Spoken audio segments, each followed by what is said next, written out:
All right. So it's got to do its thing.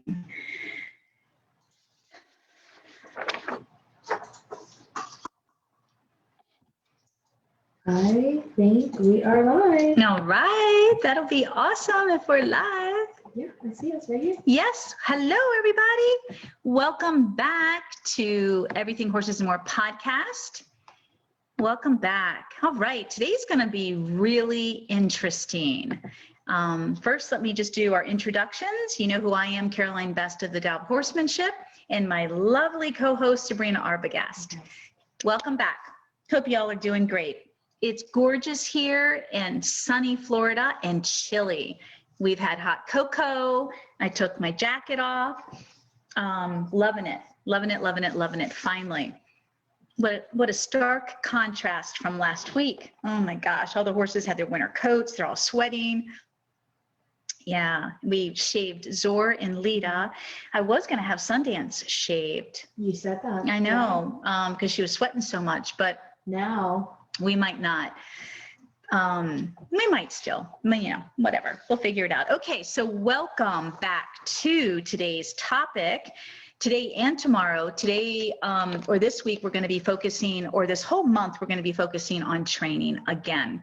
And specifically what makes this month so interesting and exciting, and I think the most educational of all, is we are taking the time to critique for educational purposes only, to critique other training principles, methods, videos out there. So you're actually going to be, I'll be sharing my screen in a little bit, and you're going to see, we're going to start off with one particular video, and it's going to be a compare and contrast. So you're going to see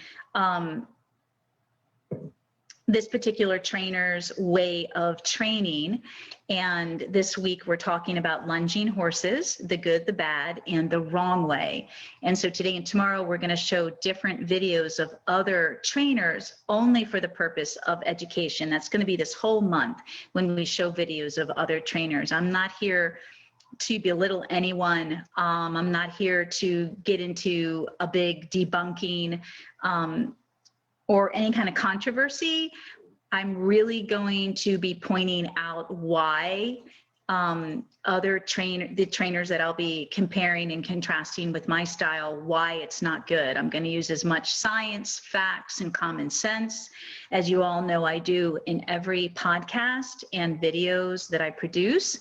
I do think I do a pretty damn good job with a lot of common sense, connecting the dots and rationality. And most specifically, it's always about not compromising the horse. The horse comes first, not the human, the horse. So what are we doing that is compromising the horse, or how can we do it that is the best way for the horse to learn, both mentally, emotionally, and physically?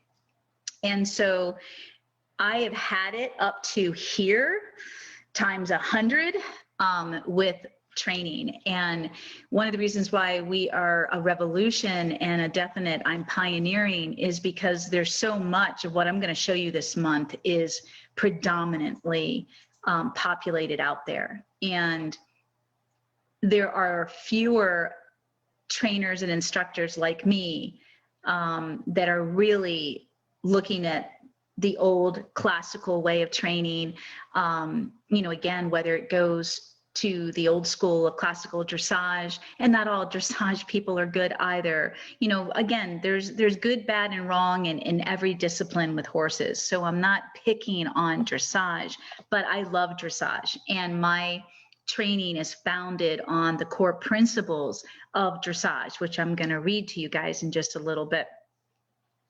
So when I see really popular and high demand trainers and instructors out there on YouTube promoting a way that goes against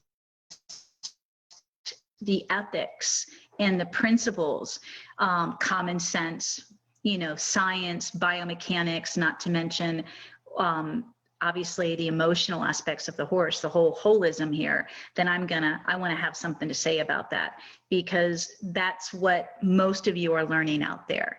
And the people that subscribe to me and my method, you're done. You know, most of you, my audience is, you know, between 40 and 65. And you're done. You've been there, you've done that. You're coming back to horses. You want more. You know there's more. You want more. And your heart's in the right place. You don't want to compromise the horse. And we don't have to. We don't have to. So we're going to dedicate today and tomorrow to lunging. Next week, we're going to dedicate Tuesday and Wednesday to riding instruction, the good, the bad, and the wrong. And then the last week before Thanksgiving, we're going to dedicate to just miscellaneous horse training and instruction, the good, bad, and the wrong. And again, we're going to be showing and comparing and contrasting videos. So real quick, since specifically this week and next week is going to be dedicated to really dressage principles, because dressage is the #1 discipline. It was a cavalry. It was used for the cavalry back in Xenophon, 300, 400 AD, and it was a military. It was designed to help the rider, you know, be able to handle the sword and the shield, and have a horse that he could command and operate or control just with the use of his legs and his seat, because his hands were busy. So it's pretty cool when you think about the principles and the history of dressage. Again, you all know that Sabrina is here to take questions, so don't be shy. It's really important. Real quick, I'm going to go ahead and just read a little bit about dressage before I switch us to screen sharing. And dressage principles. There's 4 major principles that I chose to pull that I believe in. So dressage, we're just going to say these are the 4 main principles. I'm sure there are more. #1 being, and remember these, you guys, #1 being the freedom and regularity of the paces, the freedom. I'm going to bring this up when we do our screen sharing, and regularity of the paces. The harmony, #2, the harmony, lightness, and ease of the movements. #3, the lightness of the forehand and the engagement of the hindquarters, originating from a lively impulsion, forward movement. 4, the acceptance. We don't train with a bit, and you don't have to. The acceptance of the bit with submissiveness, throughness, without any tension or resistance. But we're going to talk about all that because it's important. #1, also, there are other principles to dressage, like the core principle of relaxation. Now, while the dressage pyramid clearly doesn't matter if it's German or French, clearly doesn't stress relaxation as the first core principle that you want to achieve. And I will explain in great detail between this week and next week why.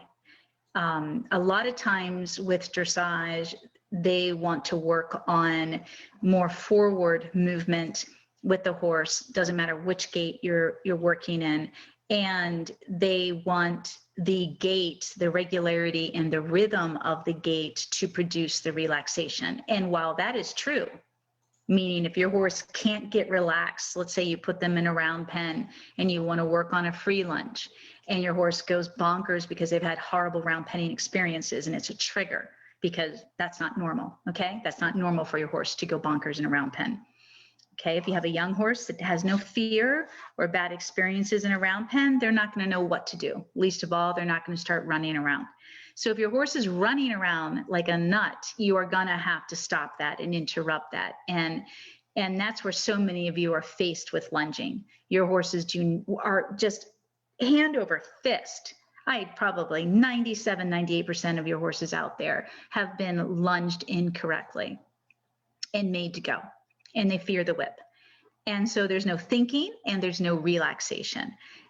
And so the opposite of that would be if you had a young horse that had no fear and no experience in the round pen.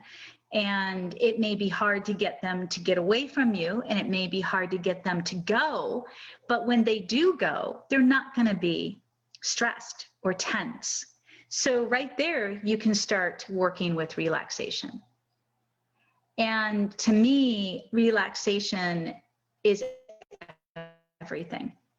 And it doesn't have to be the end result or the product of what you're doing.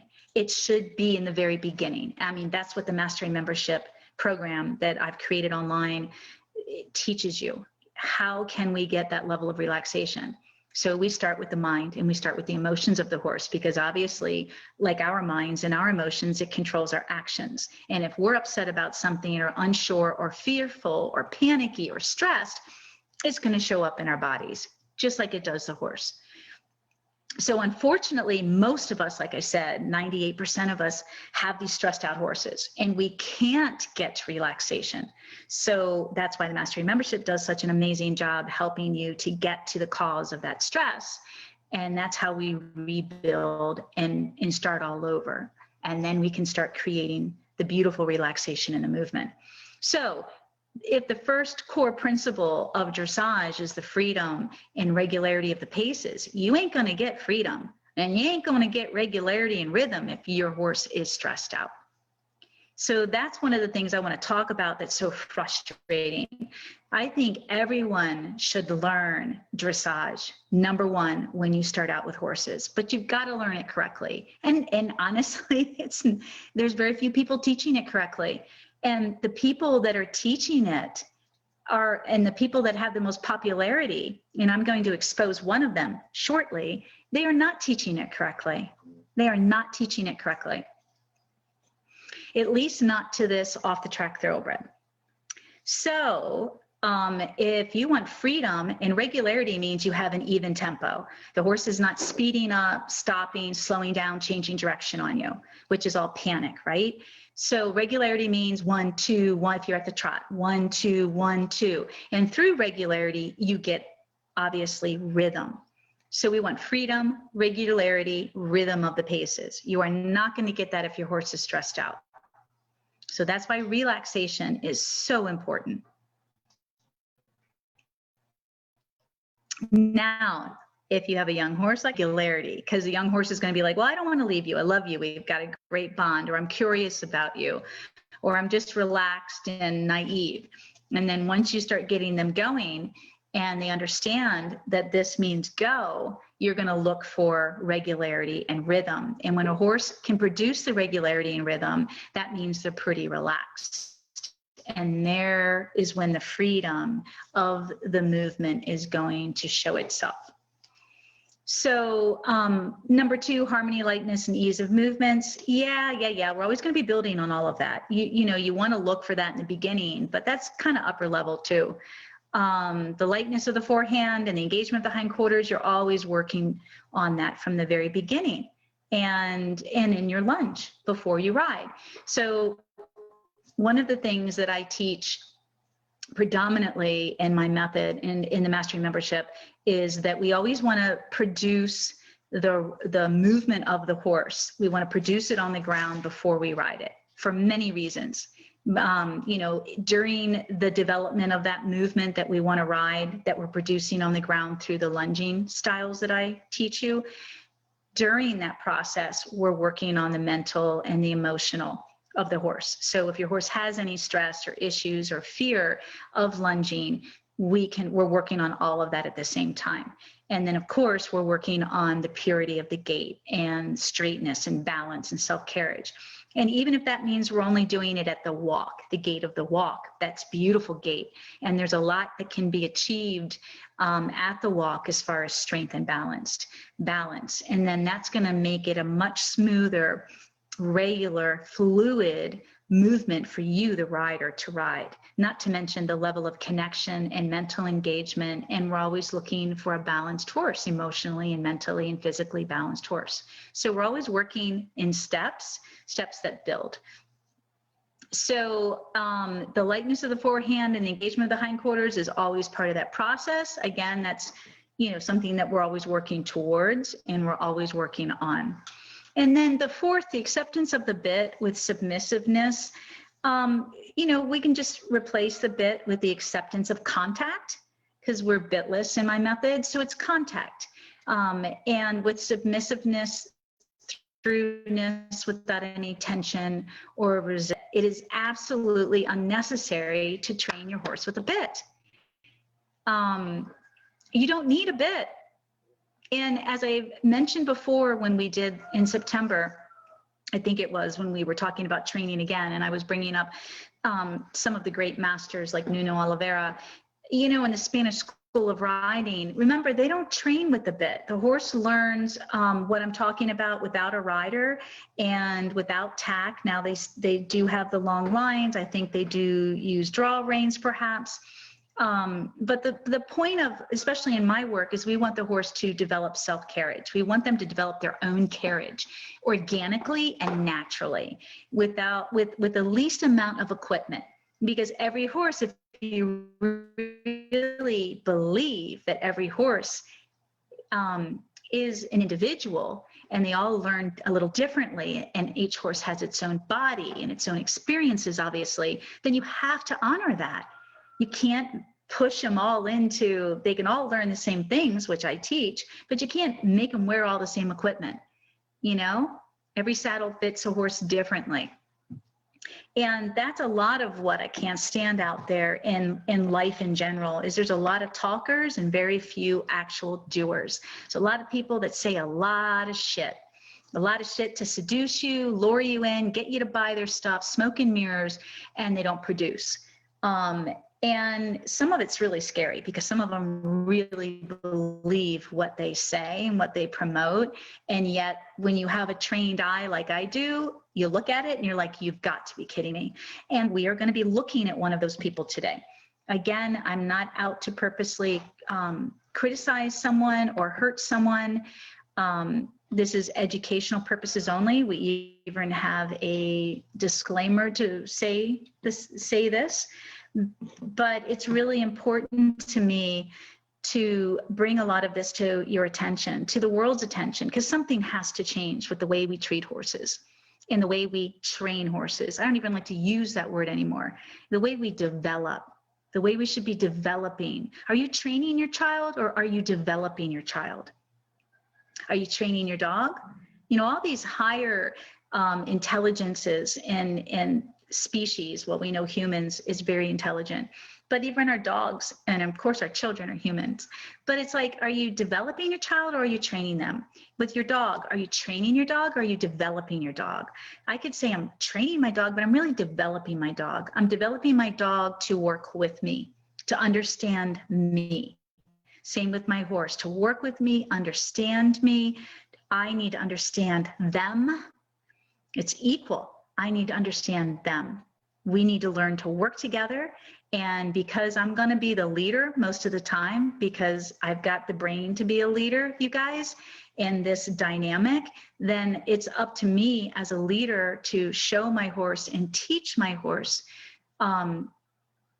what is acceptable in our dynamic. Now, what I teach is we've got lots of herds here and horses belong in herds. And I love the herds and I want to leave the herds alone, let them be horses. And they're all very well socialized. But they also know who I am. And when I come into that herd dynamic, I'm part of that herd. And it's really important that I have that level of respect and engagement from my horses. But it doesn't mean I'm controlling them. You know, stuff is deep. There's a fine, fine line, just like raising kids. There's a fine freaking line. And because it gets so complicated, we need to take more time to understand how to do better for our horses. All right, so let's get going. I'm gonna screen share here. Let's see. Awesome. So you guys are gonna see, actually, we're just gonna go straight to the video. And Sabrina did a phenomenal job. There's a disclaimer, phenomenal job. She took this person's video and a couple of my videos and spliced them all together. So you guys will be able to, I'll be able to just play as one. It's 20 some minutes long, and then I'll be able to stop it and talk about it. And of course, I've asked Sabrina to, remind me if I go through this quickly, because why don't you speak for yourself and just tell everybody, My thoughts about this video? yeah, and come over here real quick, because I want them to hear you. I know the podcast audio will pick up, but the actual Facebook, I want them to hear you. And just stay here with me. Yeah. Because Sabrina has never really paid attention to this person. I have. I pay attention to everything because that's my job. And so she really, she had to work on this. So tell them just The things she says. Like, it's so crazy. And if you start the video, just the fact of what she says when she puts the lunge line onto this poor mare with the big old bit, and she's like, oh no, I like it this way, and where she puts it underneath the chin, and it's like a chin chain. It's like, yes, exactly, like a chin chain. Mm-hmm. So you have to see it to really understand. Yeah. And it's important we're bringing this up because, when you're learning, it's really important to not just study. You have to study, you guys. You got to study visually, and you need to study mentally. That has to happen before you start applying and practicing. And so much of our horse training out there doesn't teach you like this. It just throws you right into the actual lessons, the actual application, and that you have all these YouTube videos out there in this way of training where it's just like, oh yeah, here's a 5-minute, 10-minute video. Go do this at home. No.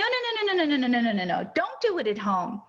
Maybe if it's one small little piece, but there's so much more that goes into training or retraining, or you've got to understand the principles, and you've got to understand, you got to train your eye. Yeah, and she keeps saying how relaxed the horse was. And I'm thinking. So to give you guys a little education on this video, this is a very well-known, she has almost 100,000 subscribers on YouTube, and she's a very well-known dressage trainer and instructor, but she's never worked with off-the-track thoroughbreds. And so she's gotten, made a selection. I've been following this for a while, made a selection as far as what OTTB she was going to end up keeping or buying to retrain and develop into a dressage horse. And she'll admit she has no experience with horses like this. So I don't really know what her experience is as a trainer. It sounds to me like she just gets young horses that don't have any prior training, and she starts them fresh. But now she's got a horse that's going to have a lot of issues, and it's been running on adrenaline. And the way she handles this just blows my mind. Because there's no restarting this off the track thoroughbred. She's throwing this horse right into training and basically making it figure it out. Just making this horse figure it out. And if you follow what I just read when we began this podcast, the principles of training, they just went out the window. And she's not the only one. But she represents predominantly the masses out there, the masses that are teaching all of you, and teaching especially, the competition world. It's really sad. Yes. Really sad. All right, so we have the disclaimer here, and, I'm very opinionated when it comes to this stuff. So here we go. Let's do this. Let's do it. All right. Just for a little bit. A little bit, you're good. Let me just there we go. Okay. And please, if you do recognize the trainer, keep it to yourself. We're not here to do any of that. All right. So here is the off-the-track thoroughbred. And when lunging, always remember to wear gloves. Okay. This is one of those myths, those things I need to bust on. Why are you supposed to wear gloves when you ride or when you lunge especially? because that means you are preparing your hands for the horse to pull away from you and to add tension. So the glove obviously protects your hand, but helps you grip more. So isn't that counterproductive? And isn't this basically contradicting the whole principle of training?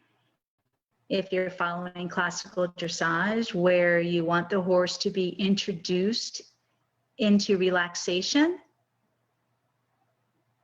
why do you need gloves? So think about these things. I'm here to train you guys and to get you to start thinking and becoming independent and questioning everything. And I'm going to be showing you polar opposites in this episode between her work and my work. And you tell me which horse looks happier. Now, granted, this horse is new and off the track. My comparisons are going to be with my schoolmasters, but it shouldn't matter. If I had this young horse, and you see it in my OTTB restarting course that I offer a 12-week off the track restarting. It's for every horse though, but I specifically took the 3 OTTBs I rescued. You won't see me treating them like this either. Never. I do everything I can to interrupt it, shut it down, start over, or go in a different direction to create that relaxation and then reintroduce what is scaring the horse. So this is just not the way to go. All right, so here we go. And we do not have the audio on. Do we have to hit play right then? Let me hit it because it's important for you guys to listen to what she's talking about. First of all, when you are introducing lunging, your horse should not have a saddle on, ever. Your horse should have complete freedom through their body. So no saddle and no draw reins, and certainly no martingale to tie your horse down. So the whole purpose of correct and good lunging and correct biomechanics is, what did we just read? To give the freedom of the movement. There is no freedom when the horse is forced into a position. They have to find that position of self-carriage. They have to find it. That's what I teach. So they should not be forced into it. And when I think it was the third principle of dressage, what about not just the freedom of the movement that we're looking to create in the horse? We're also, I can't remember exactly what that was. Let me just pull it up. No, but it's not that. It was the Word file. I don't know where it is right now. It was just the freedom, but it's also when a horse is learning, it was the hindquarters. When a horse is learning how to move correctly and develop, which means they're developing straightness and strength and balance through the movement, they have to use their hind end. And so if you're constantly pulling your horse down and they don't have the strength or the balance yet, it's counterproductive and absolutely contrary to what you're trying to teach the horse, which is to gain the movement from the hind end, because you are basically pulling the horse forward. And the way she's doing it, you're not going to see a martingale and you're not going to see draw reins, which would go through the stirrups. I don't know why she has a saddle on, but the way she has the bit in the mouth, and you shouldn't have a bit. Why do you need a bit in the mouth? And the way she has the what's it called in this type of lunging? I don't use it, and very, very few times have I talked about it. The nose piece with like a surcingle that would go around where the girth is of the horse. It's around the nose, and she's clipping. You'll see all of this. Yeah. It's so much on this poor horse. There is no ability for the horse to be free. There's no ability to slowly or try to create relaxation and focus on the hind end. There's none of that. It's all focused on the front end. It's all wrong. It's all wrong right there from the get-go. It's all flipping wrong. All right, let me turn the audio up. I'm going to shut up. It's on. Huh. Yes, there's. All right, so let's see here. Okay.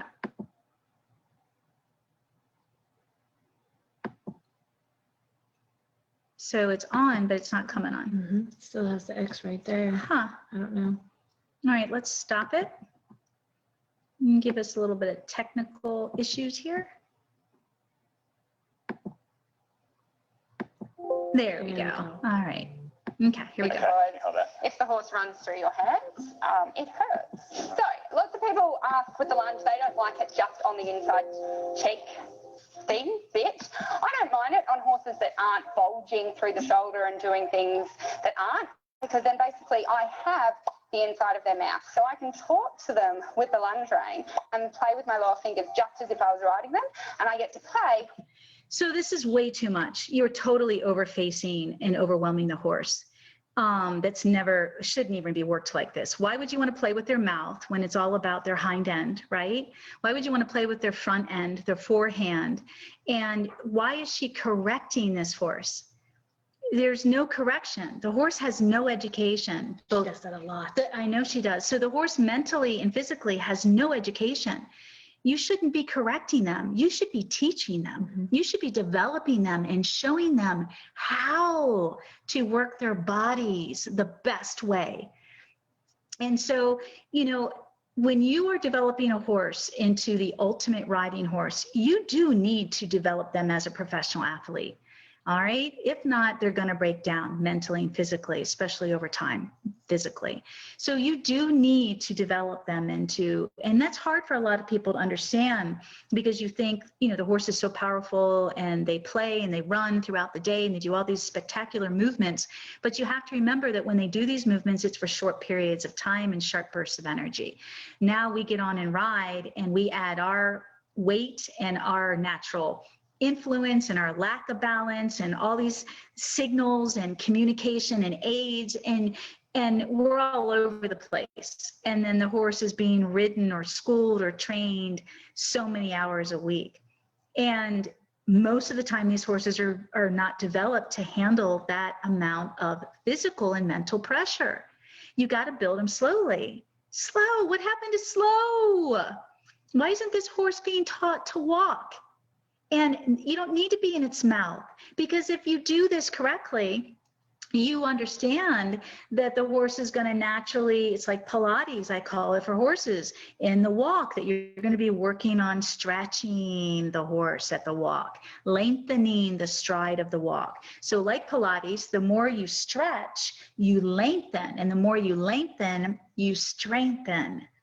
Right there becomes your straightness and your balance. This is it broken down. I'm simplifying it. It's not this easy though. Trust me, especially with all the baggage our horses have. It's not easy to acquire right away, is it, my dear? Mentally or physically. But that's the simplicity of what you want to achieve. And you don't need any of this. You can mentally handle it.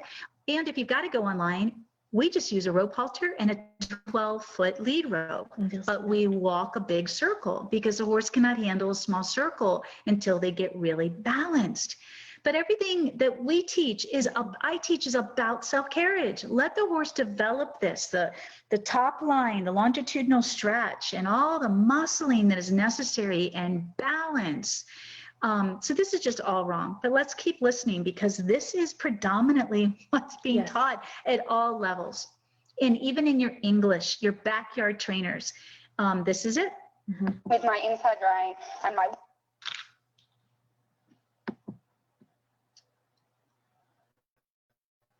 whip is an extension of my leg. So I've got my leg and my rein, and my leg and my rein, and my leg and my rein, and that's what I'm thinking about. Can you imagine? This horse is being lunged for the first time. Now it's got different equipment, and it's got tons of stimulation. It's being made to go, and it thinks it's supposed to run when it goes, right? She was right? a mess. Yep, we're gonna see it. Oh yeah. And then she's what is she doing? She's just messing with it and overstimulating it with the whip the whole time, and in the mouth the whole time. It gets crazy. When I'm lunging. Some other people like to go through the inside and clip onto the outside, like so. Underneath the chin. So right here, I just wanted everybody to see that what you use. Yep, so this is what we use. Pause it, it's a little short. Yep, it's just real quick, and you see my schoolmaster half asleep. So here we are, and I'm getting ready to ride. So that's why we have a bareback pad on, and you can see how I've tied the lead rope into a rein. Could make a hack more actually. But when we lunge, all we use, no pad, is a rope halter and a 12-foot line. So this is relaxation. We're going to go back, and this is how we ride. So there's no bit. Like she's going to be constantly in this horse's, I think the horse is going to be moving to the left. So she's going to be constantly pulling it to the left. So this horse hasn't even learned this off the track thoroughbred at the walk. So we could reintroduce relaxation and endorphin release and get it out of adrenaline, which causes all that tension. So not only is it going to be traveling tense, this thoroughbred, it's going to be landing wrong. It's going to be using all the wrong body parts, and she's going to be pulling on it. So here she is. She doesn't want the horse to be bulging, as she said, a shoulder or dropping its shoulder, but she's going to be forcing the horse to do this. I mean, this is just ridiculous. Yes, she did. That's why I could not wait to talk about this video. It's one of the worst I've ever seen. And it's, yeah, so here we go. This allows you now, when you talk, you're now talking to the outside bit, but also if you're pulling, you can see if you pull here, you're going to pull pretty much on both reins. So that's good if you've got a stronger horse and a horse that's going to like pull the bit. So now you guys, you have a strong horse, or you have a horse that flips out with you on the lunge. So now all you're going to do is meet that strength with more strength. You're going to meet that horse's resistance and opposition with your own. So you're creating fight. And if you, and that's why so many of you get scared and hurt. And so if your horse is pulling and they're oppositional, they're trying to tell you why. They're talking to you. They're telling you that this isn't working. They don't understand. It's scary. What do you want? I'm confused. So why would you keep doing it? Well, there's your typical human who wants to force everything. And basically these horses are trained or forced into submission is what's going to happen. This horse is going to be made to comply, like millions, whether it likes it or not. There's no listening to the horse or starting slowly or working with the horse and what the horse presents. And I guarantee you, working with off-the-track thoroughbreds and most of our horses, but especially an off-the-track thoroughbred, they come with a lot of physical issues because of the way they've been running with so much tension and stress, and God knows the people that practice them and breeze them. So this horse could be, have obviously a stronger side, a weaker side. I mean, there's so many things to consider. And no one's taking the time right now, like I would, to assess the horse, how it's moving, to see which side is working better. Is it favoring? Is there some overdevelopment of the muscle on one side because of the way it's been run on the track, always in one direction? And perhaps the rider. There's a lot of things to consider that aren't being considered. Yeah, so that's why our horses have so many mental vices and physical issues. So here we go. Times if they completely bulge out the outside shoulder and try and run away, you're going to pull the bit through their mouth, especially if you don't have these little. Yeah, so if you don't have a egg butt or a snaffle, what do you call it with the metal piece? I remembered. This is a snaffle bit, I'm pretty sure, but if you don't, you could pull the bit right through the mouth. So it's sad that the horse is going to be probably flipping out or pulling you all over the place. And how many of us have dealt with horses like that? Do you want to, I don't know if you want to bring your laptop over here in case we have a question? Yep. I was thinking that. Yep. Cheek pieces, so then that's good for that. And some other people like to thread Sabrina it tried to over, just go straight blur to out the and back onto faces. the outside rein. And that again, I know. it Thank just you for takes trying. it's a different anchor point. So now you're putting pressure on the pole when you pull. Why would and you want to pulling do the head that? down because the pressure's coming from the pole as well as the outside You rein. don't want to train like this, you guys. If the horse is lifting its head or whatever the horse is doing, it's information in the beginning. And since this is the first time they've lunged, it should be all about information gathering. when I work with a horse for the first time, they all have assessments, and it's information gathering, and they go in the round pen if they can handle it, or they go online, and I see how they're moving. I see how they're responding or reacting. So that I get information, I get to know them and how they learn or what their handicaps are with learning. This horse, there's no consideration for the horse at all. And listening to the horse or getting information physically about the horse, mentally, it's just okay. She's preparing herself and this gentleman who's going to be lunging the horse for the worst. Obviously, she already knows what's going to happen, and teaching you all to do the same. So basically, you're being taught how to force this horse into submission. Painful submission.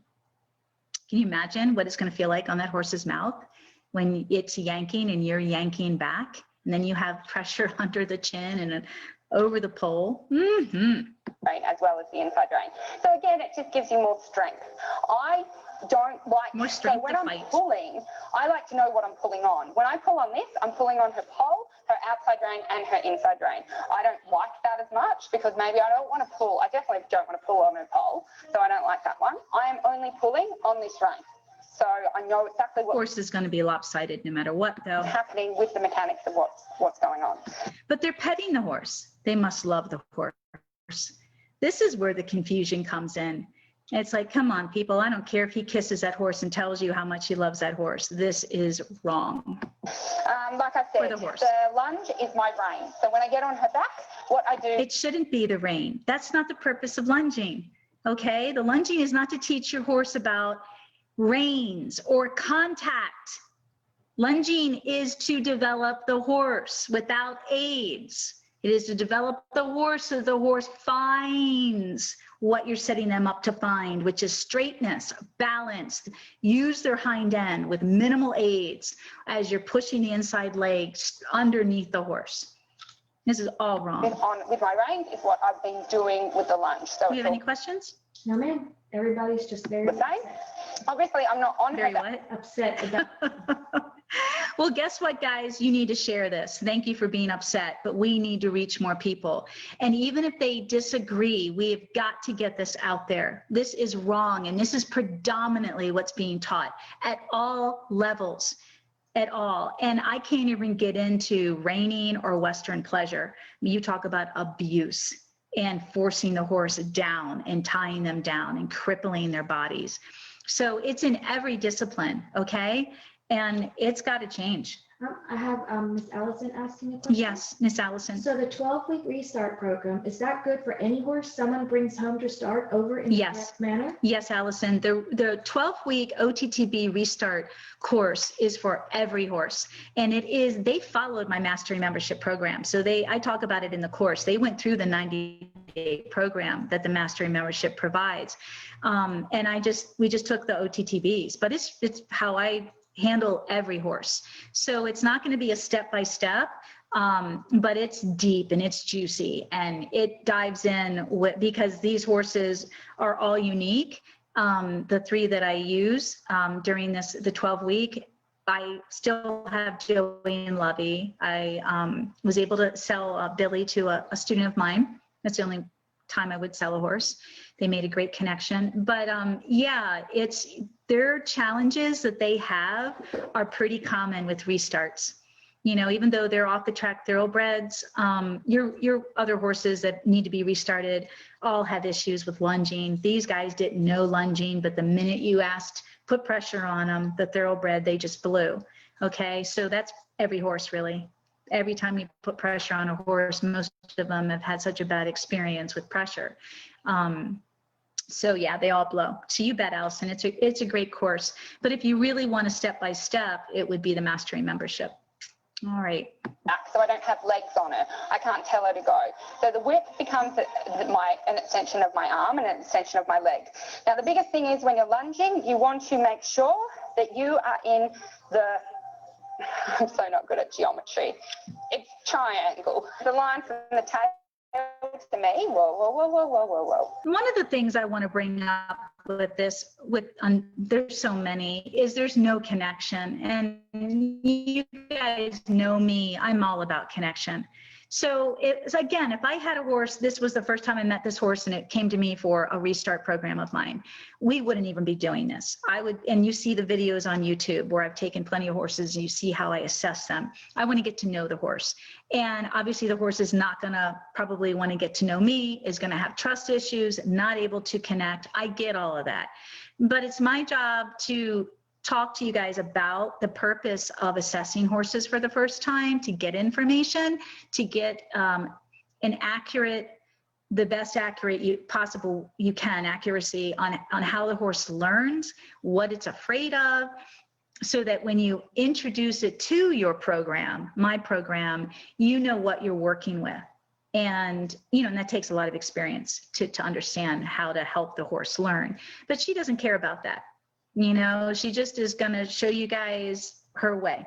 Because I actually and this is like most people at her shoulder. Now she won't move forward because now where am I? I'm not in the triangle. I'm like way in. So she's talking about position when you lunge, and I agree with that. You have to have a correct position when you lunge, which is behind the drive line. And we do use a long lunge whip to steadily guide the horse. We don't use it to create a lot of stimulation or fear. Or pressure, exaggerated pressure. It's a steady guide. And we'll add ons as far as pressure and phases to help teach the horse what we want, but we don't use them all the time. We don't want to desensitize them. We want to sensitize them to connection and energy and position. So it's just really interesting. In front of the triangle. So this with my body language says stop. Do not go forward. Good girl. So as I was saying, your body language is super, super important with your body. So obviously if I'm here and I'm pulling my shoulders back. So she's being very mechanical, and it's unfortunate. That's a lot of lunging. I agree that body language is very important, but it's a lot different than what she's talking about. You know, body language has so much to do with where your mind is, where your energy is. You know, horses are hardwired to read and attuned to everything. And yeah, so we get into all of that in the course, the mastery membership. But yeah, she's just being very mechanical. Okay, good girl. And then if I lead her in with me, good girl. Now if I come around to the shoulder, good. I'm kind of fine here. No, horse isn't even paying attention to her at all. She should go forward because I'm now driving. Yeah. So I'm driving those hind legs, and she did that perfect. She actually didn't want her to go, to go forward. Did you see that? Yep. So I can't stand that. That's one. Yes, thank you. That's one of the things I will get after my students. She should go forward because I'm now driving. Yeah. So I'm driving those hind legs, and she did that perfect. She actually didn't want her to go, So you know, she goes, and the horse just goes like this. So right there's a great example of negative energy and why I don't want you talking to your horse unless you're going to be giving them positives. Like, I love you, good girl, good boy, thank you. But yeah, Confuse the horse. She's very confusing because she's pulling. At first she doesn't pull on, then as we get past here. So I'm driving those hind legs, and she did that perfect. She actually pulls right there. The horse leans into her. Want her to go, and then she stops it, interrupts it her way. But everything's just so fast. I would be wanting to check back in with the horse, you know, maybe a good long stroke on the neck to you just give it some calm energy. You help to reset that parasympathetic, if you can even get to the parasympathetic nervous system here. Not bad. We actually aren't even going to touch you with it. Just a cue. Yeah. So of course the horse is afraid of the whip. It's a racehorse. Mm-hmm. And to me, that horse would be getting a lot of, not desensitizing, but a lot of work with the whip so that I could change his association and experience with the whip. And I have lots of strategies for that. It's not desensitizing. So unfortunately, the whip is definitely the horse connects with the whip as something it fears. And she was talking about the whip being used to help communicate as an extension of her body to communicate forward. All of this is important. If you guys aren't paying attention to this stuff, how are you going to help your horse learn?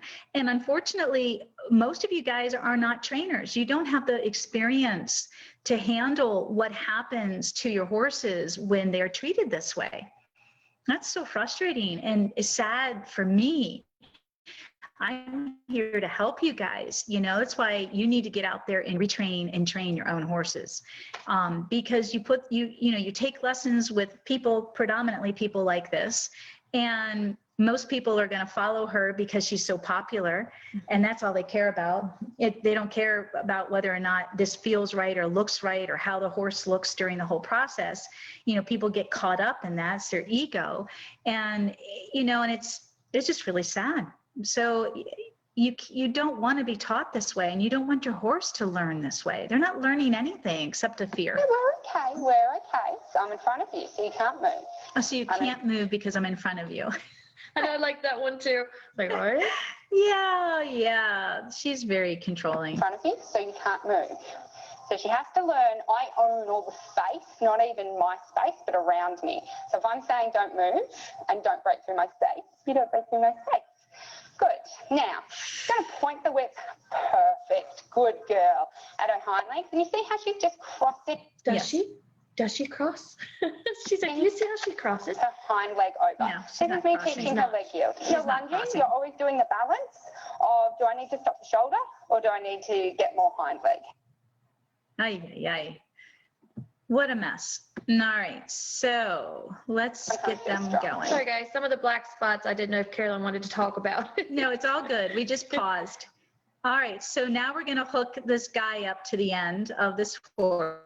So he had to learn how to lunge, and also when young horses are lunging for the first time, they can sometimes be strong. All right, so that's enough. Just what a mess. Let's get to the opposite. So we saw a horse that was pretty tight and disconnected, and I understand that my white horse here is a schoolmaster.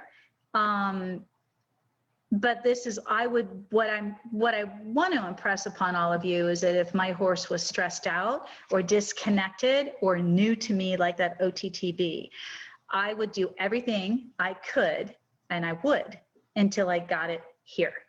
There is no reason to start your lunging if your horse is not connected and not relaxed. And that's what I teach in my mastery membership. That's what I teach. Because for you guys that are not trainers, you're not going to be able to handle that horse. You're not going to know what to do. You're going to get scared. The horse is going to feel that fear.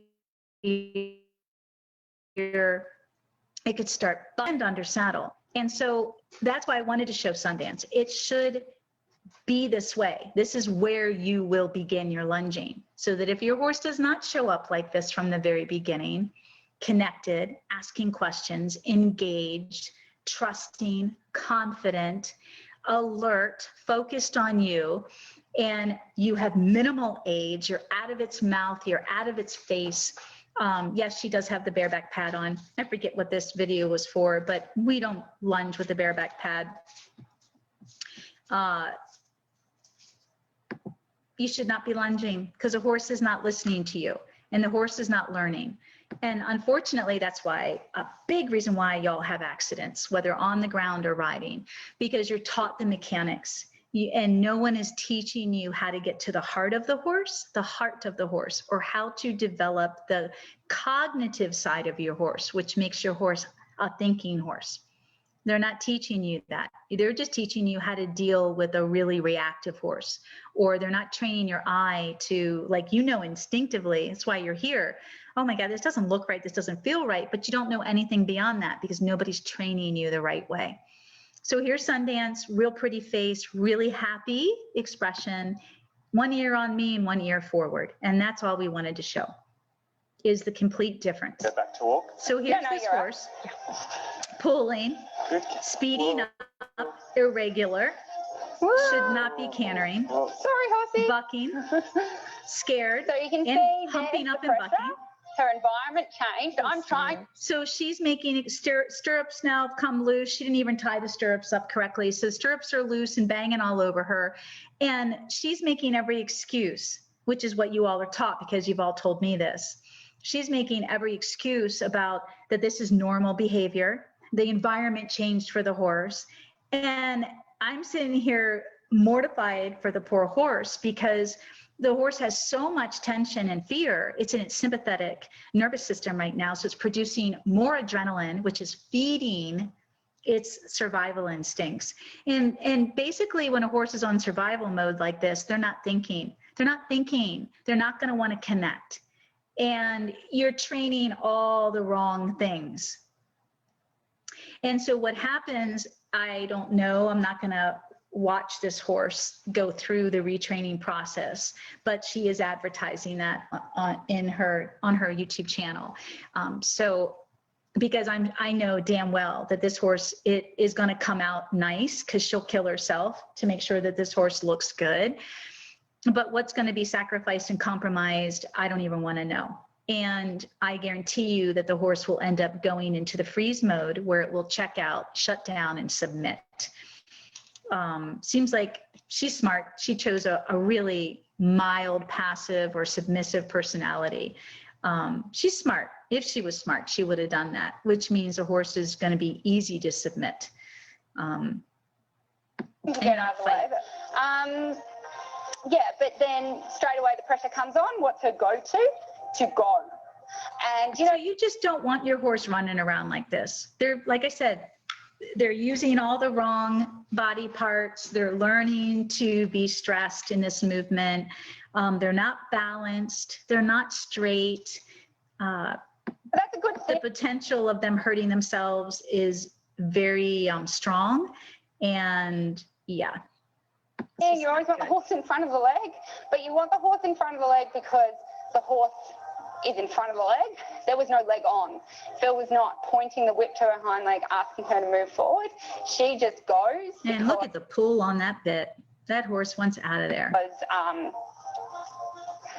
she's scared is an overstatement, but that's kind of, you know, she does what she knows. What she knows is to go. And to become a good... So she's scared and she does what she knows, and what she knows is good. What the hell does that make? What kind of sense does that make? She doesn't make a sense in a lot of things I've noticed. Why would we want to do anything if we're scared unless we need, in a healthy way, get pushed out of our comfort and try? Just everything has to change. And I want to add too, and I discussed this in the mastery membership and with the students too, there are times where you just have to let the horse figure it out. There are times for that, okay? But that takes a lot of feel and timing to know, I'm going to try everything I can, the path of least resistance, I always say, meaning I want the horse to learn the easiest way, the path of least resistance, not the resistance path. And then if I've tried everything, which takes a lot of experience to know what to try, then if I've tried everything and this is the last resort, then I'll let the horse go and figure it out. As long as it's safe for both. Little pony club horse or a good little eventer or a good little dressage horse, she has to learn to wait and wait for the aids to tell her what to do. If you draw little lines between him, you can see he is definitely keeping that triangle. She's a beautiful mover. She said that too. So maybe just get past me. She moves like my baby. And again, she has to be okay with her environment changing. So she has to be okay with her environment changing. This is why you guys get in accidents. So when a horse is in sympathetic mode like she is right now and on survival mode, all of her instincts, she's on adrenaline, she's not thinking. So basically, this is a form of stupid desensitization and repetitive conditioning. So which doesn't make the horse think.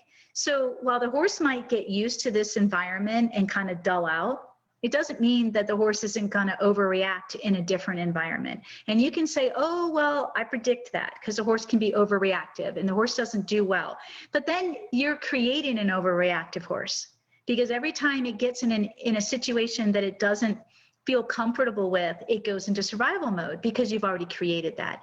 Versus the way I teach You start out creating relaxation. You create the connection. You create the trust. You create the level of confidence for the horse to connect with you as its leader in its safe place. And this shit's not going to happen. And every time the horse isn't sure, it's going to stop, it's going to think, and it's going to come to you. It's a totally different way. It is night and day. And that's why my program produces safety, absolute safety. We were filming yesterday, and I was trotting and cantering Lovey in the film. We're so out of shape, Lovey and me, and Love's huffing and puffing, and I'm not sore. I'm pretty impressed with all that. My back has been so messed up over the years, long time ago. This isn't in my adult, coming back to horses. This is in my youth. Holy cow, from all the accidents and jumping. But we have it all on film. At least one time, predominantly, my weight came forward, and Levy just came to an emergency halt and like totally checked in with me. We were at a canter.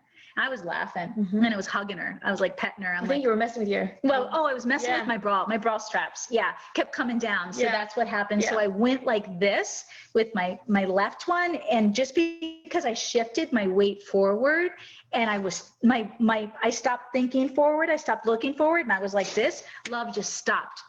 That's what I produce. You want your horse to freaking love you. You want to be their best friend, and they will freaking protect the hell out of you. It is amazing. I'm not saying that if she got spooked about something, what would happen, I can guarantee you, is she would let me know that she was uncomfortable, and it would be my responsibility as her partner and her leader to know what to do in that situation, not push her. So that's how you stay safe when you're not in a safe environment, because your horse checks in with you and says, you know what, I don't feel good about this, but you're here and I love you and I care about you. And then you're like, okay, maybe it's time to turn around or get off until we can make it better. I can't control. And I apologize, we're out in the country. So and she has to. Our internet is not always good. So that was really ugly, if you ask me. So now we're going to look at Sundance, slowly walking, and I'm pushing the inside hind leg with the whip. So that's why you're going to see it go forward like it does to get her to stretch, because she's tight. She's always tight when we start out. So I want a real long stretch in the hind end. Lengthen her stride. Doesn't mean speed up, though. Big difference. Not looking for her to speed up. And in the beginning, when your horses are tight and short-strided, they always speed up. But I want her to really stretch. And if the voice, which we don't need it, was on, you would hear me. This video, you would. You sure did. So it's in the actual video. So let's see if we can speed this up. So see how nice and, she's got something's bothering her nose. It's windy. But do you see how we want to look at the freedom of the movement? And it's still pretty tight to me. I know my mare, but when she's licking and chewing, the more she can drop her nose and stretch her top line longitudinally, and I can keep pushing that hind end forward and getting her to stretch, then you'll start to see the shoulder loosen up more, and you'll see the whole body get more through, as we call it in dressage. I asked her to slow down. I'm going to ask her again. Here's the 2B. Good, let's push.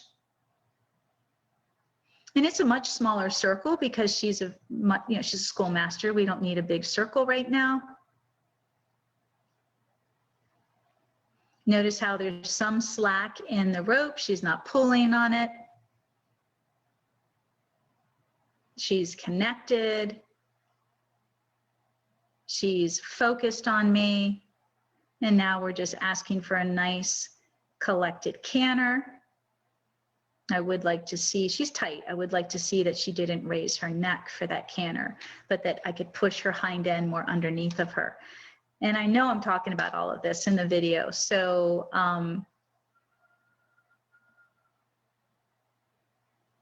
when you guys go to canter your horses, unless it's just briefly out on the trail, you really need to prepare them, especially when they're older. She's getting arthritis now. She's 19 going on 20, and 19 when this video was filmed earlier this year. This will be her better side. You need to do them just like us. You see how she picked up that canter and she collected herself more. She didn't race around like the other horse or get hollow. And I know that we're focusing mostly on the trot, and I'm getting her to really track up and stretch at the trot. And that's probably why she's cantering too. Yes, she always offered. Yeah. Well, it's easier because Sundance is conformationally long backed and shorter in the front end. So it's really hard for her to stretch like this.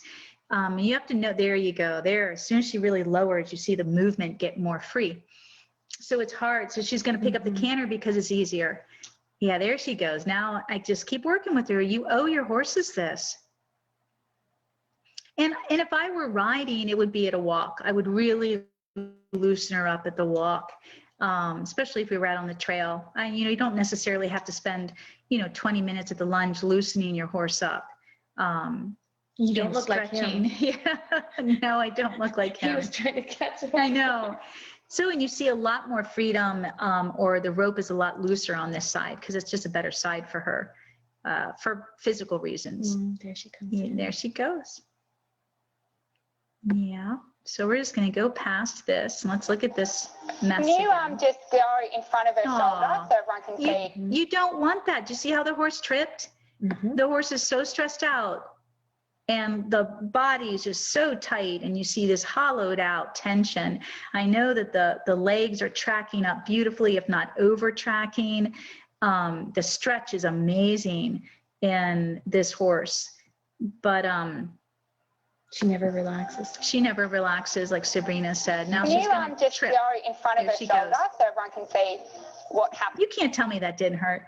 If that happened to me running, even for a few seconds, horses are so stoic. Stop. So he gets in front of her to stop her. Perfect. So that's actually a good thing if you need her to walk or need her to trot. But now That would have been nice. I liked that walk right there.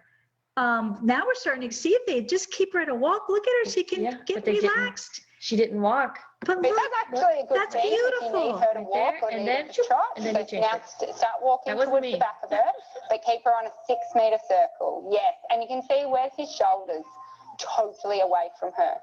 He is the opposite of driving. So if you throw your shoulder. All right, enough of that. And that's not important. Do we have any questions or are we good? No, we're good. Can you all see the dramatic difference here? And this is most horses. The other videos that I have that I'll show tomorrow, we'll get into another very popular dressage program, for lack of a better word, and we will also look into natural horsemanship. We've got quite a few shorter ones tomorrow because they're all bad. I'm going to pick on Pirelli tomorrow. Natural horsemanship, his circling game. What's the purpose of it? Wow, I can get my horse to go around me at Liberty in a circle. But it's all, how is your horse traveling? How are they moving? Where's the biomechanics to this? And is your horse happy? And what is connection? Everybody uses all these buzzwords, but how does it show up in the work? I know she doesn't, because she's not into, she's a very traditional trainer. Because the open part of the arena, you're going to lose their shoulder, and they go. The horse is pulling, the horse is losing. There's no regularity, no rhythm. And I know in their world, they'll just keep doing this until the horse learns its verbal cues or gets tired and figures out with the verbal cues combined with exhaustion over a period of time that this is a trot, this means walk, this means canter. So we're going to just show you the opposite here. So here's the free lunge, and the more a horse, and this is obvious, the more the horse can lower their neck and basically touch the ground with their nose while they're traveling at the walk or trot, the looser the body is going to be, the more freedom, because you have to use your hind end. The horse has to use its butt to balance itself in order to carry its posture that low, its nose that low. So what happens when they're not balanced and they put their nose down, they fall forward. And as a horse is learning how to stretch longitudinally across the top line and learning what Sundance is doing, they will stretch down and they'll speed up because, whoops, I'm not ready for that yet because all my weight went forward. And so you know you have a really balanced horse when she can put her nose to the ground, and she can do that in both the walk and trot and in the transitions of each without speeding up, falling forward, rushing, or stopping and slowing down to gather, you know, her gather her balance. Little kitten spun around to catch a fly. So this is just, she's tracking. Sundance is not an over tracker, but she is tracking, and you just see how when the head is below her chest, she really loosens up her shoulder. Sundance is an amazing mover for a quarter horse, so she's really can loosen up that shoulder. And when the shoulder is loose, you know the hind end is carrying the weight, and that's what you always want, right? That's impulsion. That's collection. That's the butt collecting the movement. That's how you create self-carriage. So I always want to start at the free lunge, lots of freedom. We will use the halter and lead rope when the horse can't go free to help it until it can. We can reset that. And we'll use it for the shoulder in lunge, the closer work, the more gymnastics.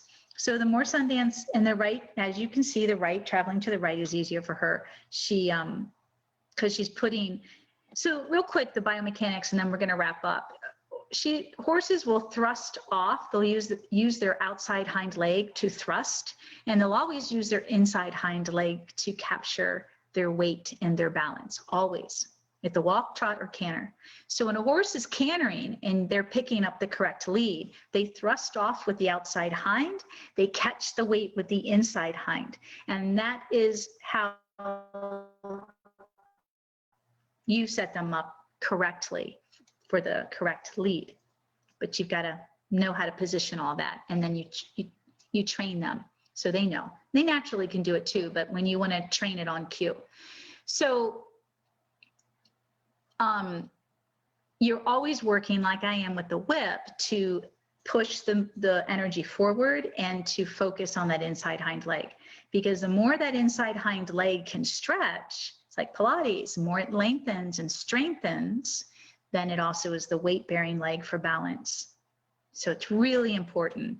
And she's real regular here. She's not slowing down, speeding up. She's finding her stretch longitudinally, which is really awesome. And she's very relaxed. Remember, we're not schooling. For those of you, I haven't been schooling my school master's for almost 2 years now, 1.5 to 2 years. So we're going to get back into it, hopefully this month. That'll be Sundance, Zor, and Lovey, and the baby's going to kind of start. So it's going to be good. But see how she's just real even through her top line, and she's actually breaking at the pole. So that means she's on the vertical naturally. So how many of us are forcing our horses either at the lunge or under saddle to break at the pole, be on the vertical with the bit, or be on the bit? See, none of it makes sense though. You got to develop them naturally. And then when you go to ride, it's just a few tweaks and corrections here and there. You're not holding them or making them. Just really a fabulous way. Rebecca has a question. Yes, Rebecca. She's asking, can you talk about pulling the nose around, how they seem to do? So Rebecca, pulling the nose around, what do you mean by that? So for Rebecca, or Rebecca, you can hear me. I know there's a delay. So what do you mean you want me to talk about pulling the nose around? I don't know what you mean. So we'll wait for Rebecca to respond, and we're almost done. So I don't think we really need, this horse is just horrible. And see how the horse is leaning here? See how they're leaning? So if we go back, I want you guys to capture this. Look at this horse leaning. You're not teaching the horse to go straight. So when you see Sundance come around here, we're going to see straight. See straight? Isn't that nice? There's no leaning. And that's at the trot. And we'll see it at the canter. Just starting always by yanking their nose. Okay, well, hold on. So look at Sundance again. Look at that, beautiful. Do you see the freedom and the action in that trot before I stopped her? Okay, Rebecca, so why are people always yanking the nose? I don't know. If you're referring this, they do it in this video. So, but the horse is pulling, so they're pulling back. Yeah, she's straight. Yeah, I don't know exactly what you mean by everybody. I know people yank on their horses way too much, both riding and lunging. It's like they're trying to get a quick fix of, because you know how people say you always want their nose turned in, and the horse can't. So they always yank. Maybe, yeah. Turn in. Yeah. The horse is like, what the? That's what I've been told before. Yeah, you know, I don't know. You'd have to send me a video link, which I'd be more than happy, Rebecca. Send me a link to something and I can bring it up tomorrow. I don't know. I know people yank on their horses all the time.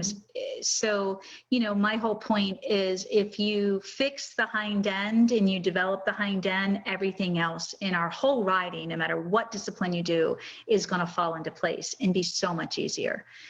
Why? Because you're not in the horse's mouth and the horse isn't heavy on the forehand and you're not pulling and yanking. All right, guys. Well, I hope you enjoyed this. Tomorrow, we're going to show a couple of different, as I mentioned, another world-class professional out there, Pirelli. We're going to show the circling game. And I'm going to talk about why I think it's great. You know, before I bring up Pirelli, or as I'm bringing up Pirelli, I think it's fantastic. I mean, he was a revolution back in the day. I mean, nobody was doing what, I mean, let me back up. You know, Tom and Bill Dorrance were doing it. They are the godfathers of natural horsemanship. And they never coined it natural, but they were the godfathers, the true gurus, that Pirelli and Monty Roberts and Buck and Ray Hunt. Buck's probably a bit young too, but Ray Hunt, Jack Brainerd, who I studied with, they all knew them. And, but Pirelli took it and made it into something universal, which is fabulous. I would never take that away from him. And I do believe he is an amazing horseman. And, you know, I'm not here to argue whether you like his showmanship or not. You know, he's done something revolutionary, but there are a lot of us out there that are taking what he's created as far as considering the horse and teaching the horse how to use their left brain and working on their relationship at the same time. We're taking it a lot further. And so that's where I'm going to be coming in with the circling game tomorrow is what is its purpose besides, and I've met too many Pirelli students and instructors who brag about their horse. You know, they can just stand there like this and the horse is going around them. Whoop-de-doo. It's kind of like, yeah, we can all become great technicians. We can all do it. I once did that too. But what's the purpose? Why are we doing it? And when a horse is moving and at the canter, if they're not moving correctly, you're going to hurt them. Anyway, well, thank you very much. I hope you guys enjoyed it. I look forward to any questions you guys might have. You can always email us. You can email me at caroline@dalhorsemanship.com. Stay tuned for tomorrow when we do part 2 of this. Again, lunging.